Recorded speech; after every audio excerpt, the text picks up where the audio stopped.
மீனம்மா, எப்படி மீனம்மா இருக்கீங்க? தம்பி வாயா, இன்னும் வா, வந்து உட்காரு. இந்த வீட்டுக்கு தேடி வந்திருக்கியே, இந்த வழியில போனியோ? ஆமா மீனம்மா, என் கூட என் ஆபீஸ்ல வேலை பார்க்குறவளி இந்த ஊர் தான். அவையில கொஞ்சம் உடம்புக்கு முடியலையா, அதான் கொண்டு வந்து விட்டுலாமே என் கார்ல தான் கூட்டிட்டு வந்தேன். அதான் அவைய வீடு இங்கே பக்கத்துல தான் இருக்கு. அதான் சரி உங்களையும் பார்த்துட்டு போமே அப்படியே வந்தேம்மா. எப்படி இருக்கியா, நல்லா இருக்கீங்களா? நல்லா இருக்க மக்களே. இன்னும் இரு, காப்பி போட்டு தரேன், இரு மக்களே. காப்பிலாம் எதுவும் வேண்டாம் மீனம்மா, சாப்பிட்டுட்டு தான் வந்தேன், இப்பதான் சாப்பிட்டேன். நீங்க எப்படி இருக்கீங்க? இப்ப வியாபாரத்துக்குலாம் போறீங்களா? போயிட்டு தான் மக்களே இருக்கேன். இப்போ 2 நாள் அவ்வளோ நல்ல மீன் கிடைக்கிறது இல்லை, அதனால வாங்கல மக்களே. போகலாம், வீட்டில் தான் இருக்கேன். இப்போ அங்கிட்ட நமக்கு ஒரு மாதிரி வீட்டில் ஒத்தையில் இருக்க ஒரு மாதிரி சிறையாகவும் இருக்குது. அதான் கொஞ்சம் கழிச்சு அங்கிட்டு போமான்னு யோசிச்சுட்டு இருந்தேன். வாங்க சும்மா இருந்தா எங்க வீட்டுக்கு கூட வாங்க. சுசிலா இருக்கா, எங்க அம்மா இருக்கா, இப்போ அத்தையும் அங்கதான் வந்து இருக்கா. ஒரு வாரமா வந்து இருங்க. அப்படியே மக்களே, சுசிலா நல்லா இருக்காளா? இப்போ எப்படி இருக்கா? நல்லா இருக்காங்க. எங்க அத்தையை நீங்க பாத்தீங்களா? அதுக்கப்புறம் பேசுனீங்களா எங்க அத்தைகிட்ட? அது வந்து மக்களே, என்ன மீனமா, அதுக்கப்புறம் ஹாஸ்பிட்டலுக்கு அப்புறம் நான் உங்களை பார்க்கவும் இல்லை. நீங்க சுசிலாவை பார்க்க வீட்டுக்கும் வரல, வந்திருக்கலாம்ல ஒரு நாள். ஏன் உங்களை சரியாவே நீங்க பேச மாட்டீங்களே? என்ன ஆச்சு சொல்லுங்க. இல்லை மக்களே, ஒன்றும் இல்லை. இல்ல ஏதோ இருக்கு மீனம்மா, சொல்லுங்க. ஏன் எங்க அத்தை கூட பேச மாட்டியே? எங்க அத்தை எதுவும் சண்டை போட்டாவளோ? இல்லை இல்லை மக்களே, என் மனசுக்குள்ள ஒரு உண்மை இருக்குது. அது நான் 2-3 பேர்கிட்ட சொன்னேன். இருந்தாலும் ஒரு மாதிரி சங்கடமாக இருக்குப்பா. உன்கிட்ட சொன்னால் நீ என்ன நினைப்பியோ என்னமோன்னு பயமாக இருக்குது. இதை எதுவும் கேட்டு சுசீலாட்ட சண்டை போட்டுன்னா ஒரு பொம்பளை பிள்ளை வாழ்க்கை போயிரும்லப்பா. அதனாலேயே சொல்லுறதுக்கு பயமாக இருக்குது. எனக்கு பொய் சொல்லி பழக்கமே இல்லை மக்களே. நான் யார்கிட்ட எப்படி பொய்யெல்லாம் சொல்ல மாட்டேன். அதனால எனக்கு மறைக்கவே தெரியல. என்கிட்ட யார் கேட்டாலும் நான் உண்மையை உளறிறேன். இப்போ நீ கேட்டு கூட பாரு, உன்கிட்ட சொல்லக்கூடாதுன்னு வாய் வரைக்கும் தடுக்குது, ஆனால் மனசு கேட்க மாட்டேங்கி. என்ன மீனமா சொல்லுதியா? எதா இருந்தாலும் சொல்லுங்க. நான் எதுக்கு சுசீலாட்ட சண்டை போட போறேன்? சொல்லுங்க, எதா இருந்தாலும் சொல்லுங்கம்மா. ஐயோ வேண்டாம் மக்களே, அது பெரிய பிரச்சனையாக வரும் மக்களே. ஏம்மா சொல்லுங்க, என்ன பிரச்சனை வந்துட போகுது? அப்படிலாம் ஒரு பிரச்சனையும் வராது. அப்போ நீ எனக்கு சத்தியம் பண்ணணும். நான் சொல்லதை கேட்டு நீ சுசீலாட்ட எந்த விதமான இது சண்டையும் போட மாட்டேன், அவள்கிட்ட முகத்தையும் காமிக்க மாட்டேன். இது எனக்கு தெரிஞ்சதாவே நான் காமிச்சிக்க மாட்டேன்னு சொல்லணும் மக்களே. சரிம்மா, நான் கேட்டதும் சண்டை போட மாட்டேன். மனசை கல்லாக்கிட்டு தான் மக்களே சொல்லுதேன். யார்கிட்ட சொல்லக்கூடாதுன்னு அவன் சொன்னாலும் அவள்கிட்டையும் சொல்லுதேன். எனக்கு அப்படி மறைக்க தெரியாதுப்பா. என்கிட்ட கேட்டால் நான் சொல்லிடுவேன். ஏம்மா சொல்லுங்கம்மா. சுசீலா, சுசீலாக்கு என்ன மீனம்மா சொல்லுங்க. சுசீலா உண்மையாக மருந்தெல்லாம் குடிக்கலப்பா. உங்கள்கிட்ட போய் தான் சொன்னான். என்னையும் அப்படி தான் சொல்ல சொன்னான். அதை மறைக்க தெரியாமல் தான் எல்லார்ட்டையும் சொல்லி நான் பகையாளி ஆகிட்டேன். சுசீலா உண்மையாக மருந்தெல்லாம் குடிக்கல மக்களே. மீனம்மா என்ன சொல்றீங்க? பேர வந்ததுலேருந்து வீட்டை விட்டு வெளியே வரதுலையாமா உள்ளே இருந்துக்கிடுதியே. எங்களெல்லாம் உங்களுக்கு வேணும் என்ன ஞாபகமே இருக்க மாட்டேங்கி. வெளியிலலாம் வரணும்னு ஆசையாக தான் ராணி இருக்கும். என்ன செய்ய, அந்த பையன் கீன்னு கத்திடப்பா. இந்த சின்ன பிள்ளை தானே, அவன் என்ன செய்வா? அவளுக்கு உடம்புக்கு ஓய்வு கொடுக்கணும்ல ராணி. இப்போ தானே பிள்ளை பெற்று இன்னும் ஒரு 20 நாள் இருக்குமா? ஒரு 3 மாதம் 4 மாதம் வரைக்கும் நல்ல ஓய்வு கொடுக்கணும்ல ராணி. பிள்ளையை எடுக்க கூட விட்டுறதில்ல, பால் கொடுக்க தான் கொடுப்பேன். ராத்திரியாலும் என் பக்கத்தில் தான் ராணி போட்டுக்கிடுவேன். அவளை தூங்க தான் சொல்லுவேன். என்ன செய்ய, நம்ம பிள்ளையை நம்ம தானே பார்த்துக்கிடணும். அங்கே போனாலும் அவளுக்கு இப்படியெல்லாம் இருக்க முடியாது ராணி. என்ன மல்லியாக்கா, இன்னும் நீங்கள் அங்கே அனுப்புகிற யோசனையில் தான் இருக்கீங்களோ? பேர் வைக்க வரட்டுமா, என்ன ஏதுன்னு பார்த்து பேசிக்கிட்டு அனுப்புவோம். பிள்ளை இப்படிலாம் வந்து சொல்லும்போது நம்ம யோசி. ஆமாக்கா, இந்த வாரம் மட்டுமே 3 பிள்ளைகளும் மாமியார் குடும்பம் தாங்க முடியாமல் இறந்து போயிருக்கு பார்த்துக்கோங்க. சும்மா நீங்கள் அங்கே போய் வாழுவேன்னு பிள்ளையை வற்புறுத்திலாம் எதுவும் அனுப்பாது. என்ன அவன் மனசில் இருக்கு, என்ன ஏது இருக்குன்னு கேட்டு அனுப்புங்க. இல்லை இல்லாட்டி நேற்று சொல்ல தான் செஞ்சேன் அவள்கிட்ட. உனக்கு போக விருப்பம்னா மட்டும் போ, இல்லைன்னா அம்மா இரு, அம்மா உன்னை பார்த்துக்கிடுவேன்னு சொல்லத்தான் செஞ்சேன். அவள் தைரியமாக தான்ட்டு இருக்கா. வரணும், பேர் வைக்க வந்துட்டு என்ன கூத்து தான் பண்ணுதாளுன்னு பார்ப்போம். ஒழுக்க முறையே வந்துட்டு போனாலும்னா பிள்ளைய அனுப்பு, இல்லைன்னா மாப்பிள்ளைகிட்ட சொல்லி வேறவே தான் கூப்பிட்டு போக சொல்லணும்.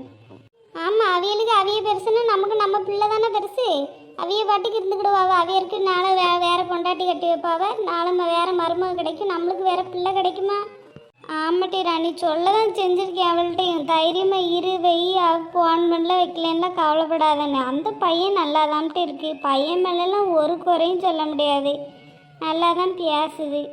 நேற்று கூட நகை எடுக்க துட்டு யார்ட்டையும் போய் வாங்கலாம் வேணாம், கடன்லாம் வாங்காதையே நானே தாரேன், அதில் நகை எடுத்து கொடுத்தா போதும், நீங்கள் கொடுக்க மாதிரின்னு சொல்லிட்டு கிடந்துச்சு. அவியை பார்க்க நல்ல குணமாக தான் தெரியுது அந்த தம்பியை. என்ன செய்ய, அவிய அம்மா அப்படி இருக்கே. சரி, என்ன ஏதுன்னு பார்த்து அனுப்பிக்கிடுங்கக்கா, அவ்வளோதான். கொஞ்சம் இவனுக்கு தேவையான பொருளெல்லாம் வேணும்னு சொன்னான்ட்டு வாங்க போகணுன்னு தான் இருக்குது. எங்கே அந்த பிள்ளைகளை விட்டுட்டு ஒத்தையில் போகவும் கஷ்டமாக இருக்குது. அவள் ரொம்ப ஒரு நேரம் அழுகை பிடிச்சாலும் நிப்பாட்ட மாட்டான் பார்த்துக்க. 1 மணி நேரம் 2 மணி நேரம்னு அழுதுட்டு கிடப்பாண்டி. இவனால் அவ்வளோ நேரம் தூக்கிட்டு நிற்க முடியாத பற்றி குறுக்கு வலிக்கும். அதனால விட்டுட்டு போவே சங்கடமாக இருக்குது. பொருள் வாங்கணும்னு 2-3 நாளாக நினைக்காம போகவே முடிய மாட்டேங்கி. என்ன மில்லியா வாங்கணும் ஏன்ட்ட சொல்லியிருந்தா கூட நான் வாங்கியிருப்பேன். இந்த ராணி லட்சுமி எல்லாம் வெளியில் போயிட்டு வந்துட்டு தான் இருக்கா. இந்த ராணி வீட்டாரவே காலையில் போயிட்டு சாயங்காலம் தானே வாரம் எழுதி சிட்டை எழுதி கொடுத்தோம்னா வாங்கிட்டு வந்து யாரை ஒருத்தர் தந்துட போறாவ. நீ அதை அப்படி நினச்சிட்டு இருக்க. என்ன வேணுமோ சிட்டையை போட்டு எழுதி கொண்டு தந்தினா வாங்கிட்டு தர போறாவ. இல்லைக்கா நிறைய பொருள் தேடி தேடி வாங்கணும். பரவாயில்லக்கா வாங்கிட்டு தந்துடுவாவ. அப்படி உங்களுக்கு தான் போகணுன்னு இருந்துச்சுன்னா நீங்கள் கூட வெளியில் போயிட்டு வாங்க. பிள்ளைகள் நாங்கள் போய் பார்த்துக்கிட்டதும் நாங்கள் தான் இருக்கோம்ல. நீங்கள் கடைக்கு போகிறதுனா கூட போங்கக்கா. நான் சின்ன பொண்ணு லட்சுமி அக்கா போய் இருக்கோம். நீங்கள் வார வரைக்கும் பிள்ளைகள்கிட்ட இந்த நாட்டு மருந்து கடையிலலாம் கொஞ்சம் பொருள் வாங்கணும் ராணி. இந்த வசம்பு சாதிக்காய் மாசிக்காயெல்லாம் நாக்கில் கொஞ்சம் கொஞ்சம் தொட்டு வைக்கணுமாமே. அவிய சொந்தக்காரே ஒருத்தர் வந்திருந்தாவ. அந்த பாட்டி தான் சொல்லிட்டு இருந்தாவ. ஆமாம் அந்த காலத்துலலாம் தொட்டு தான் வச்சோம். இப்போல்லாம் வைக்கக்கூடாதுங்காவ. என்ன இப்போல்லாம் பொட்டு வைக்கக்கூடாதுங்காவ. பிள்ளைக்கு கண்ணில் மசி வச்சு தேய்ச்சோம்னா ஏதாவது ஆயிருங்காவ. கண்ணில் எங்கள் காலத்துலலாம் தாய்ப்பாலில் ஒரு சொட்டு விளக்கெண்ணெய் கலந்து கண்ணில் ஊற்றி விட்டு வெயிலில் கொண்டு வைப்போம். இப்போ அப்படிலாம் செய்யாதே, பிள்ளைகளுக்கு பார்வை போயிருங்காவ. அந்த காலத்தில் அது செஞ்சால் தான் கண்ணு நல்லா தெரியும் பளிச்சுன்னு தெரியும் பாவ. ஆமாம்மா என் பிள்ளைகளுக்குலாம் 2 பேருக்கும் நல்லா குளிக்க வச்சு சாம்பிராணி புகையெல்லாம் போட்டு விடுவேன்.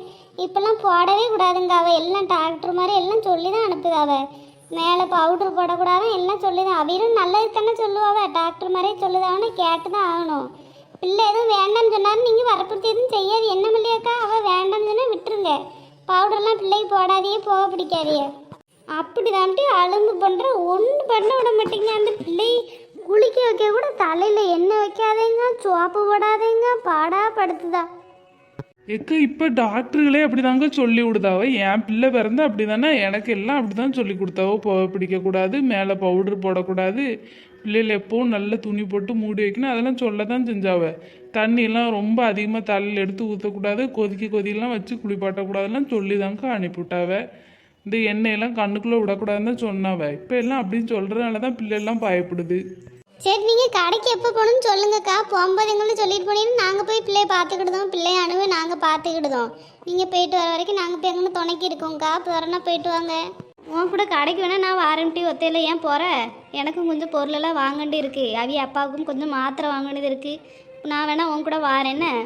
அப்படியே இருக்கக்கா. சரி ஒத்தையில் போகணுமேனு சிறப்பட்டேன். இப்போ நீங்களும் வாரியே. இப்போ சாயங்காலம் வேணால் போயிட்டு வருமா ராணி லட்சுமி? உங்களுக்கு சாயங்காலம் சும்மா இருப்பீங்களா சின்ன பொண்ணு? சாயங்காலம் தானே சும்மா இருந்துட்டு போதே. சீக்கிரம் வேலையை முடிச்சுட்டு வந்துடுறோங்க்கா. நீங்கள் விட்டுட்டு போங்க, நாங்கள் பார்த்துக்கிடியோம். சரிட்டி. அப்போ நானும் போய் பிள்ளைகளை சீக்கிரம் குளிக்க சொல்லுவேன். காலையில் எப்பவும் குளிப்பாவ. இன்றைக்கி நல்லா உறங்கிட்டு கிடக்காவ அம்மாவும் மாவனும். அதான் சரின்னு விட்டுட்டு வந்துட்டேங்க கொஞ்ச நேரம்.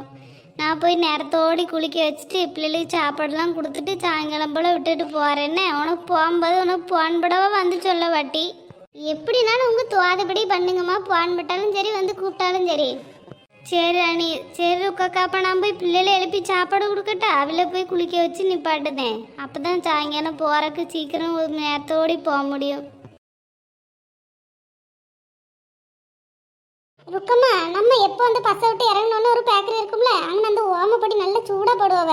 அது மட்டும் ஒரு 1/4 கிலோ வாங்கிட்டு வாங்க. என்னம்மா பூமாரிக்கு அதெல்லாம் நல்லா பிடிக்கும். எப்பவும் இந்த ஒரு 2 நாளாக கேட்டுகிட்டே இருக்கா. அவி அப்போ எங்கே வெளியில் போனாதானே வாங்கிட்டு இருக்கு. அவளுக்கு வீட்டிலே வேலை செடியாக இருக்குது. இந்த மாட்டைங்கன்னையும் பார்த்துக்கிட்டு போகவே முடியல. 2 நாளாக கேட்டுட்டு இருக்கேன். என்ன மறக்காமல் துட்டு தந்து விட்றேன். அதை வாங்கிட்டு வாங்கம்மா. சரிட்டு லட்சுமி வாங்கிட்டு வரேன். உங்களுக்கு எதுவும் வேணுமாட்டி ராணி சின்ன பொண்ணு? இல்லைம்மா எங்களுக்கு எதுவும் வேண்டாம். இல்லைம்மா எனக்கு ஒன்றும் வேணாம்ண்ணா. இப்போ தானே பொருளெல்லாம் வீட்டுக்கு சமையலுக்கு வாங்க போகும்போது எல்லாம் வாங்கிட்டேம்மா. எல்லாம் இருக்குது, ஒன்றும் வேண்டாம்மா. பிள்ளைகளுக்கு அவைய அப்பா டெய்லி வரும்போது வந்து தீனியோட தான் வாங்கிட்டு தான் வருவாவ. பண்டம் சாயங்காலம் வரும்போதே எதிர்பார்த்துட்டு தான் இருப்பாளுவ. டீ குடிக்கும்போது அவளுக்கு பண்டம் இல்லாமல் இறங்காது. சரிட்டி. அந்த பிள்ளைகளுக்கு அப்பா பாசமே கிடைக்காம ஏங்கின தானே. இன்னைக்கு அப்பா பாசமாக இருக்காட்டுன்னா அனுபவிக்கட்டும் அந்த பிள்ளைகள். ஏன்? ஆமாம்மா. எட்டி உன் மாமியாரின்னு ஊரை விட்டே போயிட்டாளா? வீடு பூட்டி கிடக்கு. மக வீட்டில் போய் செட்டில் ஆகிட்டாலோ? ஒரு வாரத்துக்கு மேலே ஆகுதுட்டி. உங்கள் மாமியார்காரியே காணும். ஏம்மா நீங்கள் வேற ஞாபகப்படுத்தியே. அதை பற்றி யோசிக்காமல் இப்போ தான் ஒரு 4-5 நாளாக நிம்மதியாக இருக்கேன். இல்லைன்னா ஏதாவது ஒன்று நைன் கேட்டுகிட்டே தான் இருப்போம் காதில். போய் அங்கே இருந்துக்கிட்டு போல. மக வீட்டில் எப்போயும் இருக்காது. இந்த வாட்டி நம்ம போய் இருந்துக்கிட்டு ஏதோ ஊரே அமைதியாக கிடக்க பற்றியில ஒரு சண்டை வம்பு ஒன்றும் இல்லை. அமைதியாக கிடக்கு ஊரே. அதான்